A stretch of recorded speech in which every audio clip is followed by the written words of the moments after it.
Hi, it's me again with Corel Draw Tips and Tricks. Pretty cool little string art, if you want to call it that. And only a few common rules. We want to start with a star, but we want to start with a six-sided star, holding down the control button and then hit P. The reason I'm doing that because now when I make it a five-sided star, that five-sided star is in the center of the page. So what we're going to do now is take a 2-point line, and I'm just going to go ahead and go all the way there. Well, I need to find the center. So what I can do is bring in my indexing lines and hit P. Got to turn them on, and then go here and hit P. And that gives me the center of the page, which is the center of the star. And now I'm going to take another 2-point line. And all depending, I went down with this one, so I'm going to go down with this one. Now I'm going to actually take that line and cut that line off.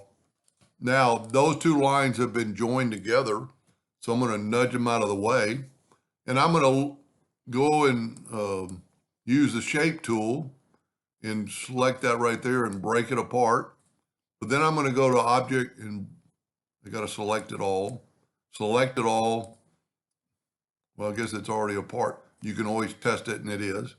Now we're going to take these two lines and we're going to go to effects and blend, and we'll blend them let's blend them like 22 times, and you're going to get that effect. Now, if it didn't work like that, that's because you have one of the lines upside down. So let's turn this one, let's reverse the subpath, and then do the same thing, and watch what happens. It's totally different, and that's pretty cool within itself. So we'll get this pattern back. Well, I guess it won't go back. Let me take this. We want to have both the arrows going the same direction. So I'm going to take this and blend it. Now I'm going to break the blend apart, but then I'm going to group it, Control G, and I'm going to nudge it back. Now I can either keep my star shape or get rid of it, but the reason we wanted to work in the center of the page, I'm going to Control D, alternate C, and you see it's going to rotate it. Well, really we won't do that yet. I want to move this one over. I'm using just the control button. Now let's group this together.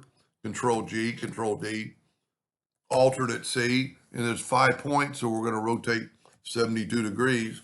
Control D, Control D, Control D. And let's make a copy of this. You don't have to have them all the same color. I mean, I made them all red this time, and that looks pretty cool within itself. But you can also, we don't have them grouped together. We can make one of them yellow, keep that one red, make that one blue, make this one green. So I'm right clicking, and let's make this one that dark purple. And now let's bring the line. And of course we got red line, but we could grab that line because it's really not part of anything. And we could make that line, let's make it white. See what it looks like. Pretty cool graphic.